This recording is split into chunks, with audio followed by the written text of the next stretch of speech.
When you think of Russia, what comes to mind? Bears, wolves, snow that never ends. Maybe a moose staring into the void. Maybe a fox trotting through a frozen forest. But exotic birds? Not exactly what you'd expect. And yet, hidden across this vast, icy country are some of the strangest, boldest, and most breathtaking birds on Earth. We're talking eagles the size of small humans, owls that look like haunted forest guardians, tiny, jewel-like songbirds that flicker through the Siberian mist like they're not even real.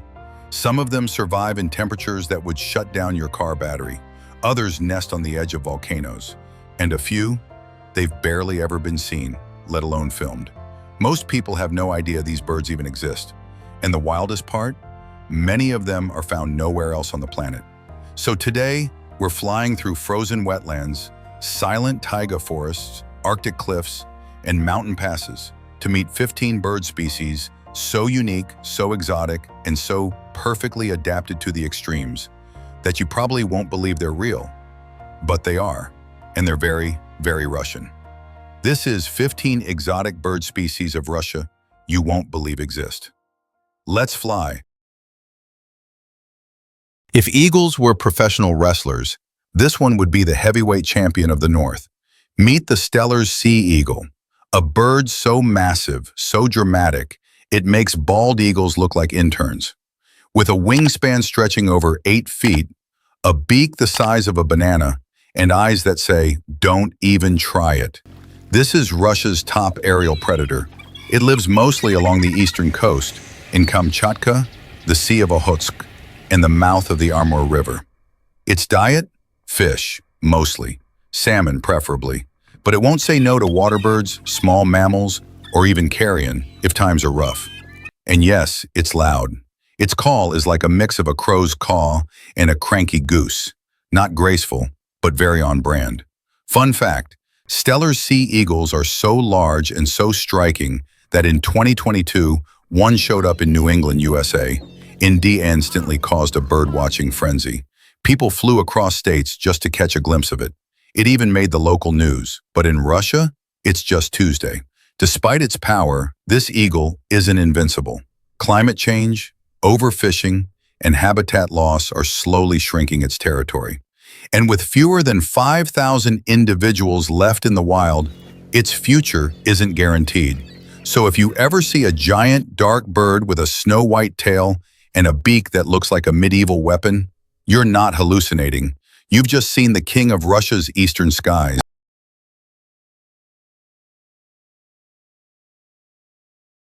You probably won't see this bird, not because it's extinct or hiding on some cliff, but because the Siberian grouse is basically the James Bond of Russian birds.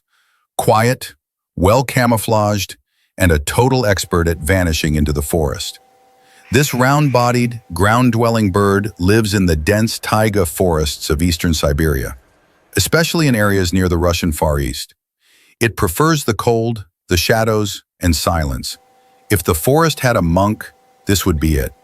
Visually, the male is a handsome blend of charcoal gray with a white belly and subtle white spots. The female, like many ground birds, is mottled brown for maximum camouflage. But what they both have in common? Zero interest in being noticed. Their diet is simple: pine needles, berries, buds, the taiga's version of a vegan cafe. And they rarely fly. They'd rather walk, sneak, and freeze in place if danger approaches. Which, frankly, is working. Even experienced birdwatchers struggle to find them. Fun fact, the Siberian grouse is one of the few birds that stay put through Russia's brutal winters. While other birds migrate or hibernate, this one stays year-round, surviving sub-zero temperatures under the cover of dense conifers. And here's the kicker, it's endemic to Russia. You won't find it in Europe, not in China, not in Canada, just here, just Russia. Unfortunately, being shy doesn't make you safe. Logging, forest fires, and human development are slicing up its habitat. And because it's so hard to study, we still don't know exactly how many are left. It's currently listed as near threatened, but the data is thin, just like the line between survival and disappearance. So no, you probably won't see a Siberian grouse, but it's out there, a ghost in the trees, a soft footstep in the snow, and one of Russia's most silent treasures. It's a duck. But it's not your average pond-quacking, bread-chasing duck. The Baikal teal looks like someone designed a waterfowl in Photoshop and then said, "Let's go weird, but elegant." Its head is painted in a dramatic mask of deep green buttery cream and black stripes that sweep back like a superhero. The body is speckled, the feathers have metallic sheens, and the whole bird has an air of quiet confidence. It's like the duck version of a tuxedo with attitude. As its name suggests, it breeds around Lake Baikal and parts of eastern Russia, especially in wetlands and grassy marshes. Come winter, it migrates to Korea, Japan, and eastern China. But it's in Russia where the real story begins.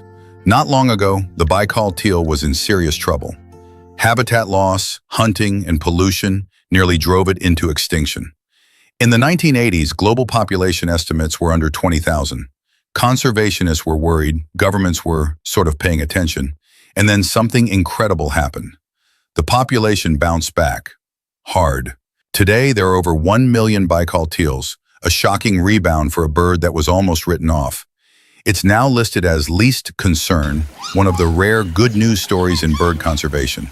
Fun fact, despite its success, this bird is incredibly hard to spot in Russia. Its breeding grounds are in remote marshes, often mosquito-infested and inaccessible for most of the year. So while you might see thousands in wintering grounds in Korea, spotting one in Russia is a badge of honor for birders. And when it flies, its wings whistle. Not a squeak, not a quack. A genuine whistle, like the wind flirting with silk. The Baikal teal is proof that nature loves a comeback. It's beautiful, it's strange, and it's survived when few thought it would. In a country known for hard winters and harder stories, this duck is a quiet miracle in feathers. Not all owls look mysterious and wise. Some just look done with everything. Enter the Ural owl, a large pale bird with a round face and a constant expression of, "I didn't ask to be here." But don't let the resting grump face fool you. This owl is a top-tier forest hunter, perfectly adapted to the dark coniferous woods of northern and central Russia. It glides silently through spruce and fir trees, listening, always listening, for the tiniest movement below. The Ural owl is mid to large-sized, with a long tail and soft gray feathers marked with faint streaks. Its big black eyes seem to glow in dim light, and its round, disc-like face helps funnel even the faintest sounds to its ears. It doesn't hoot like a cartoon owl. Instead, it lets out a low, echoing call that sounds more like a distant dog bark than anything bird-like. Fun fact, unlike many owls, the Ural owl is fiercely territorial during breeding season. There have been reports of them attacking humans who wander too close to their nests. Yes, this owl will fight you in the forest, quietly, from behind, with talons. Elegant violence, Russian style. These owls nest in hollow trees or sometimes in abandoned raptor nests. They don't migrate, they stay year-round, toughing out Siberian winters like feathery stoics. Their diet includes voles, mice, frogs, and even small birds. If it moves and fits in a beak, it's food. While not endangered, the Ural owl is a strong indicator of healthy forest ecosystems. It needs old trees, space, and quiet.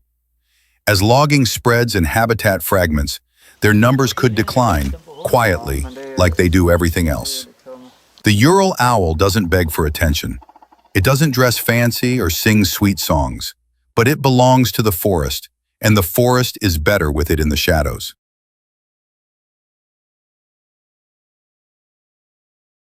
You know this one. Or at least, you think you do. The snowy owl is probably Russia's most internationally famous bird. They thanks to a certain wizard with round glasses and an owl named Hedwig. But here's the thing. The real bird, even cooler. This Arctic predator is built for survival. Its feathers are thick, layered, and cover everything, even its toes. Basically nature's version of a down-filled parka. Males are almost completely white, while females and younger owls have dark bars across their bodies, giving them a marbled, stormy look. They live in Russia's northern tundra, nesting on the ground, often in completely exposed spots. No trees, no camouflage, just snow, wind, and sky. And yet, they thrive. Snowy owls feed mostly on lemmings, and during breeding season, a single pair may eat over 1,600 lemmings to raise their chicks. That's a lot of rodents, and it means their population is directly tied to lemming booms and crashes. Fun fact, when lemmings are scarce, snowy owls erupt. That means they suddenly appear far outside their normal range. They've been seen as far south as Texas and even Florida. Imagine going to the beach and seeing a ghostly white owl staring at you from a palm tree. Unlikely, but technically possible. Despite their global fame, these birds are surprisingly mysterious. They migrate unpredictably. Some spend winters in Siberia, some fly to coastal Russia, others vanish into Arctic emptiness. Satellite tagging has only recently begun to unravel their movements. And yes, they're powerful. They can take down rabbits, ducks, even other birds of prey. Fast, silent, and surprisingly aggressive. This owl doesn't mess around. While not globally endangered, the snowy owl faces threats from climate change, which is shrinking its tundra breeding grounds and messing with prey cycles. So next time you see a cute plush snowy owl in a bookstore, remember, the real one is a tundra sniper with wings. And in the endless white north of Russia, this ghost flies for real.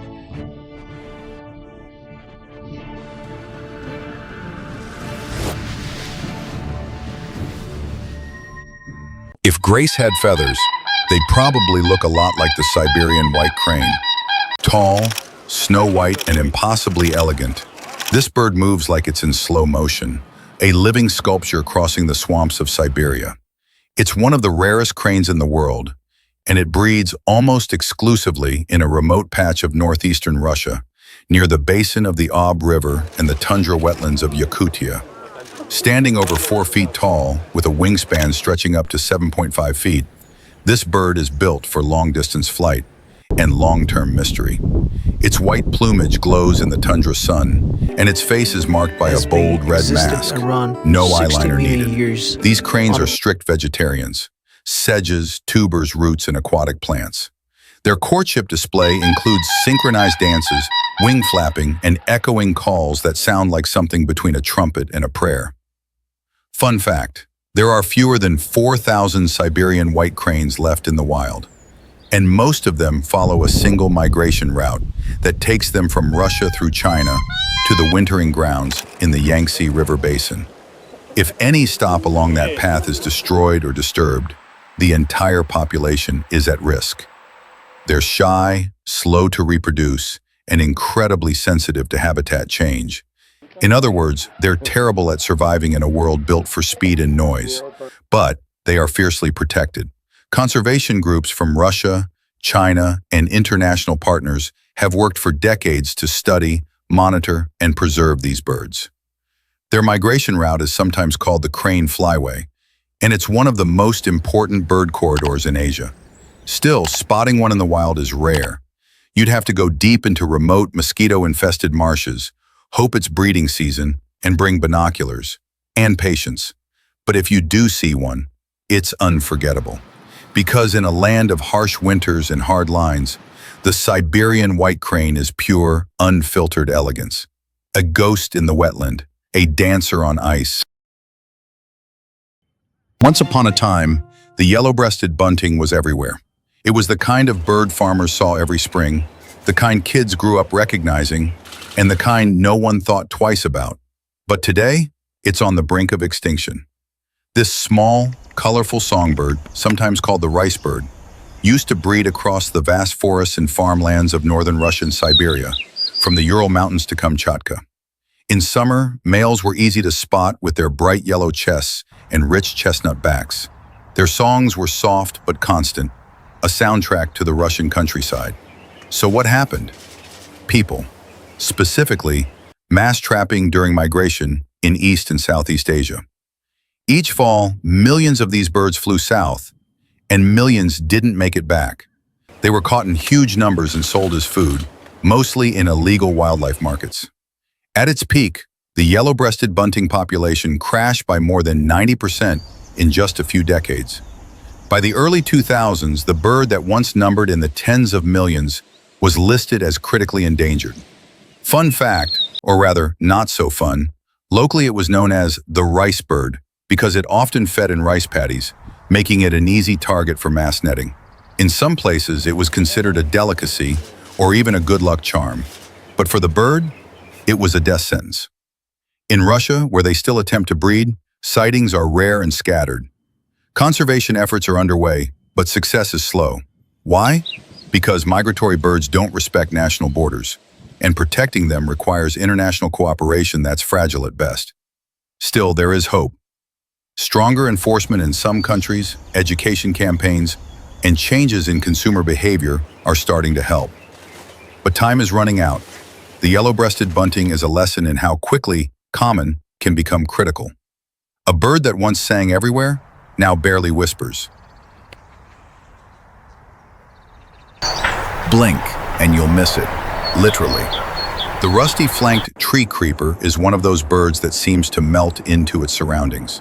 It doesn't fly much, it doesn't sing loudly, and it doesn't want your attention. This bird is a subspecies of the Eurasian tree creeper, but the Darika form, found in the forests of southeastern Siberia, is different enough to stand on its own. Rustier in color, quieter in presence, and somehow even more ghost-like. Tree creepers in general are designed for one thing: vertical stealth.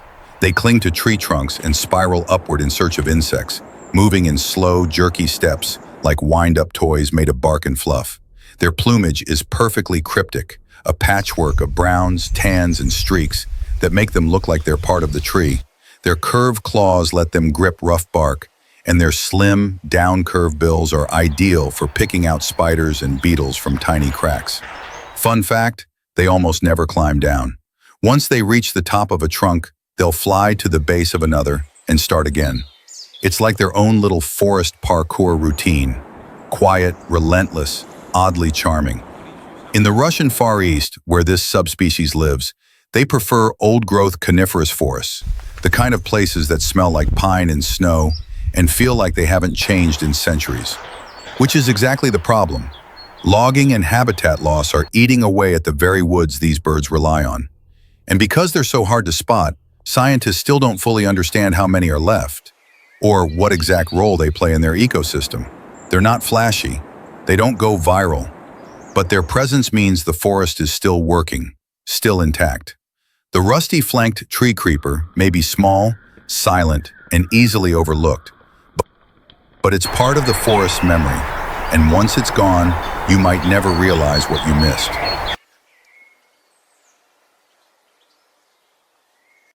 You've probably never heard of this bird, and honestly, that's part of the appeal. The Kamchatka leaf warbler is one of Russia's most recent official birds, only formally recognized as a separate species in the early 2000s. Before that, it was lumped in with its look-alike cousins in Asia. But DNA doesn't lie, and neither do subtle differences in song, behavior, and habitat. This tiny warbler breeds almost exclusively on Russia's Kamchatka Peninsula, a place known more for erupting volcanoes and grizzly bears than delicate songbirds. And yet, here it is, a bird the size of a ping-pong ball, holding its ground in a landscape built for giants. Visually, it's nothing flashy: olive green back, pale underparts, faint wing bars, classic leaf warbler look. But listen closely, and you'll hear its voice. A thin, fast trill that sounds like a cassette tape stuck on fast forward. Fun fact, this warbler is virtually impossible to identify by sight alone. In fact, most of what we know about it comes from recordings, collected by researchers brave enough to hike across remote volcanic valleys filled with mosquitoes, bears, and fog. It nests low in shrubs, near rivers or wet forest edges. It's shy, quick, and rarely photographed. A true ghost of the undergrowth. Because it looks so similar to other warblers, the Kamchatka leaf warbler was long overlooked. But now that it's recognized as its own species, ornithologists are scrambling to understand its numbers, range, and conservation status. Which frankly is tricky, because it shares its breeding grounds with almost no one. Kamchatka is remote, wild, and getting there requires more than plane tickets. You need permits, gear, and grit. But for those who make the journey, hearing that faint trill among the steaming forests of an active volcano zone, it's like discovering a secret in real time. The Kamchatka leaf warbler doesn't care about attention, but it's a living reminder that even in the loudest landscapes, some things whisper, and those whispers matter. Imagine walking through a quiet forest and suddenly hearing a sound like a tiny electric motor starting up. Nope, not a machine. That's the Sakhalin grasshopper warbler. This elusive little bird is named for its call, which sounds like a high-pitched mechanical trill, somewhere between an insect, an old fax machine, and static on a radio. It's not beautiful in the traditional sense, but it's unforgettable. Found mainly on Sakhalin Island and parts of the Russian Far East, this warbler lives in dense wet thickets, usually near rivers or forested wetlands. It hates open space. If it were a person, it would definitely sit in the back corner of the room, hoodie up, headphones on. Visually, it's very plain. Olive brown above, pale below, no fancy markings. You could walk right past one and never notice, unless it's singing. And even then, you might think someone dropped a tiny robot in the bushes. Fun fact, the Sakhalin grasshopper warbler is part of a group called Steller, often called creeping warblers for their habit of skulking through undergrowth instead of hopping around in trees. They're built for staying low, staying hidden, and sounding weird. And weird works if you're trying to survive. This warbler's range is incredibly limited, making it a near endemic to Russia. Its secretive lifestyle and remote habitat mean it's rarely observed, rarely recorded, and poorly understood. That's a problem for scientists, because if we don't even know how many exist, how do we know if it's declining? So far, it's not listed as threatened, but with increasing development, logging, and habitat change on Sakhalin, that status could shift quickly. It may not look like much, but in the right forest, at the right moment, you'll hear that buzz. And just like that, you'll realize the trees are singing in Morse code.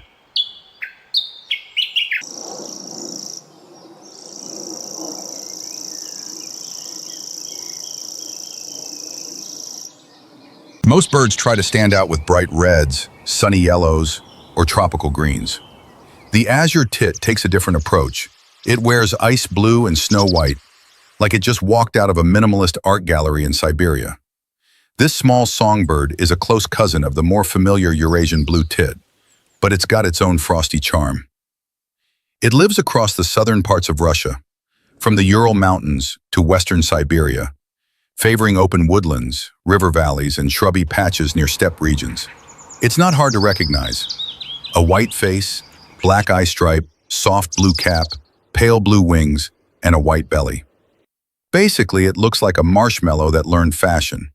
Despite the delicate look, the Azure tit is surprisingly hardy.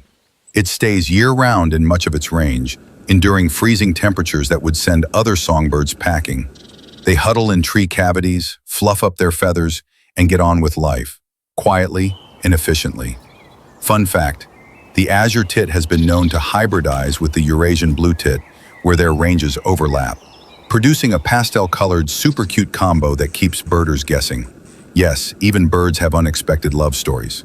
Behavior-wise, it's quick, twitchy, and energetic, constantly flitting between branches, looking for insects, seeds, and occasional spiders. It has a high-pitched tee-tee-tee call that cuts through cold air like a tiny laser beam. While not endangered, Azure tits are a good indicator species for the health of their open woodland habitats. They rely on a mix of old trees and shrubs, meaning deforestation and monoculture planting can quietly squeeze them out. They're easy to overlook in a list filled with giant eagles and jungle ghosts. But make no mistake, the Azure tit is a little ambassador of the Russian steppe, elegant, resilient, and dressed for winter, year-round. At first glance, you might think it's a crow, or maybe a strange-looking grackle. But then it starts to sing, and everything changes. This is the black lark, one of the most visually confusing and vocally beautiful birds in Russia. Native to the steppe regions of southern Russia and Kazakhstan, The black lark is the only lark species where the male is almost entirely black. Glossy, inky, and dramatic, like it's always dressed for a goth wedding. But here's the twist. It's not a predator, not a scavenger, and definitely not a corvid. It's a songbird through and through. And when it sings, it fills the open landscape with a liquid, warbling melody that can rival any nightingale. Males perform flight displays where they spiral high into the air, singing as they go, then parachute gently back down like a feathered showman.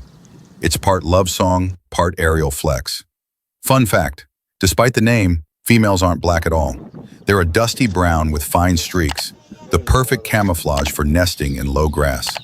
Which means birders spotting a black lark pair often feel like they're seeing two different species.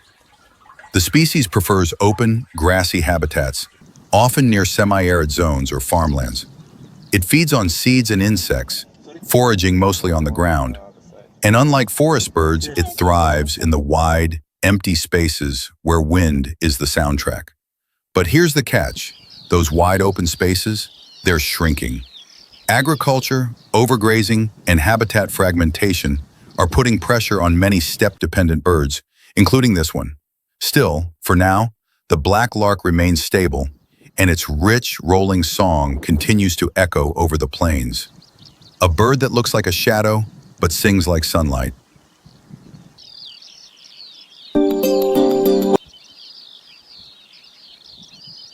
Most birds weigh a few ounces, some maybe a pound or two.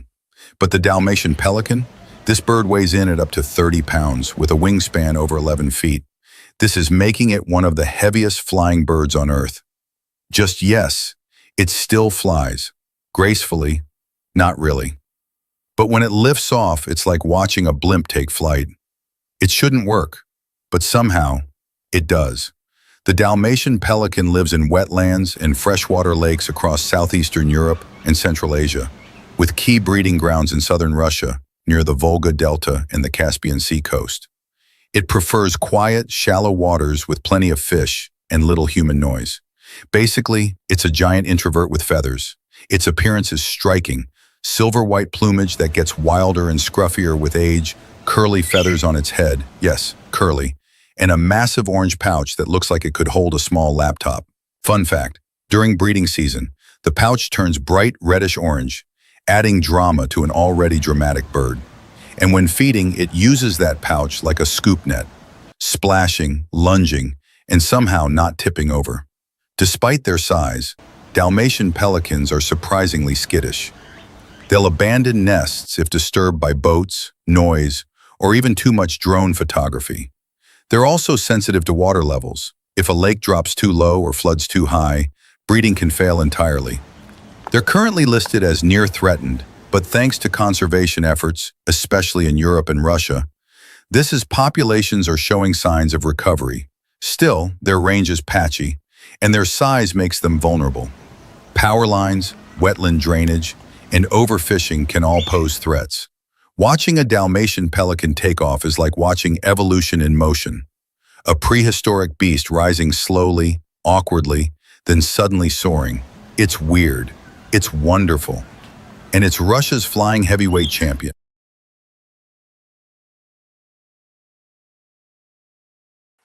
If birds had royal families, the Oriental stork would be wearing a crown and gliding across palace courtyards.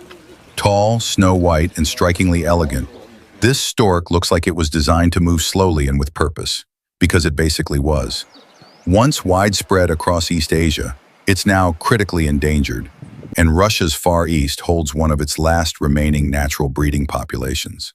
Standing nearly 5 feet tall with a wingspan over 7 feet, the Oriental stork looks similar to its cousin, the white stork, but there are key differences.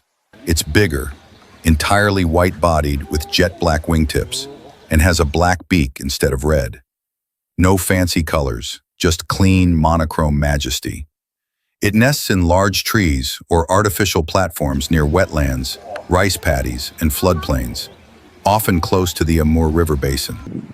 Its diet is classic stork fare: fish, frogs, crustaceans, and the occasional small rodent. Fun fact, unlike some of its relatives, the Oriental stork is mute. It doesn't vocalize.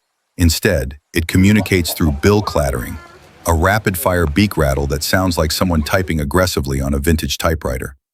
Once extinct in Japan and South Korea, the species has been reintroduced there through captive breeding. But in Russia, it still exists naturally, albeit in small, vulnerable numbers.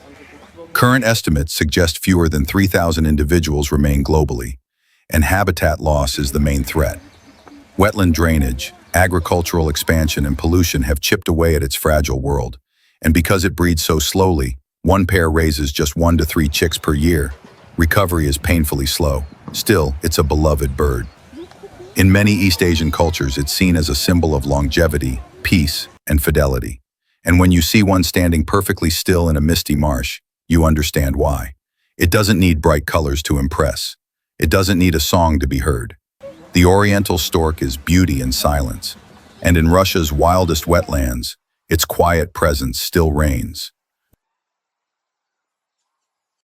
Some birds are flashy. Some are loud. And some, like the great gray owl, just stare into your soul and silently judge your life choices. This is one of the largest owls in the world by length, measuring up to 33 inches tall with a wingspan over 5 feet. But don't let the size fool you. Most of that is fluff. What makes the great gray owl iconic isn't just its size, but its face. A huge circular disc with concentric rings and piercing yellow eyes. It looks like a satellite dish designed by a very stylish ghost. It lives in the deep boreal forests of northern Russia, thriving in old, cold, quiet places, especially where open meadows meet thick coniferous woods. Perfect hunting ground for a bird that prefers ambush to chase. Unlike other owls that hoot dramatically, the great gray's call is a soft, low hoo, more like a distant foghorn than a haunted house. It hunts mainly by sound, using its enormous facial disc to funnel even the faintest noises to its asymmetrical ears. It can hear a vole moving under a foot of snow. Fun fact, this owl rarely builds its own nest. It steals old ones from hawks, ravens, or even squirrels. Low effort, high reward. It's not endangered, but it's sensitive to logging and disturbance. It needs old-growth forests with snags for nesting and clearings for hunting. Without that mix, it disappears, quietly, as always. And while it looks like a stern professor of owlology, the great gray is famously gentle with its young. In fact, chicks sometimes climb trees with their beaks and claws if they fall out of the nest too early. It's a bird full of contrasts. Huge but silent, intimidating but soft, ghostly but grounded. The perfect finale to our journey. Because if there's any bird that sums up Russia's wilderness, it's this one.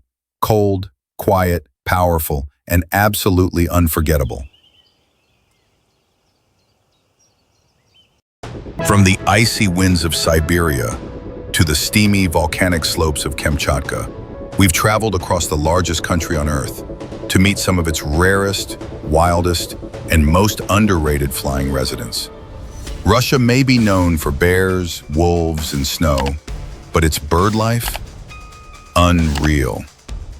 We saw giant eagles with banana-sized beaks, owls that hear through snow, ducks that whistle, songbirds that scream, and warblers that sound like dial-up internet. Some of these species are thriving, some are disappearing, and some have barely been seen, even by scientists. But all of them are part of a vast, fragile ecosystem that stretches across 11 time zones. They are the voices of the forest, the shadows in the snow, the quiet survivors of an unforgiving land, and maybe a reminder that the wild still has secrets worth protecting. If you enjoyed this video, let us know. Which bird surprised you the most? Which one would you fly across the world to see? And if you want to explore more incredible birds from the far corners of the planet, hit that subscribe button, because we're just getting started. Until next time, keep your binoculars close, your curiosity wide open, and never underestimate the birds of the North.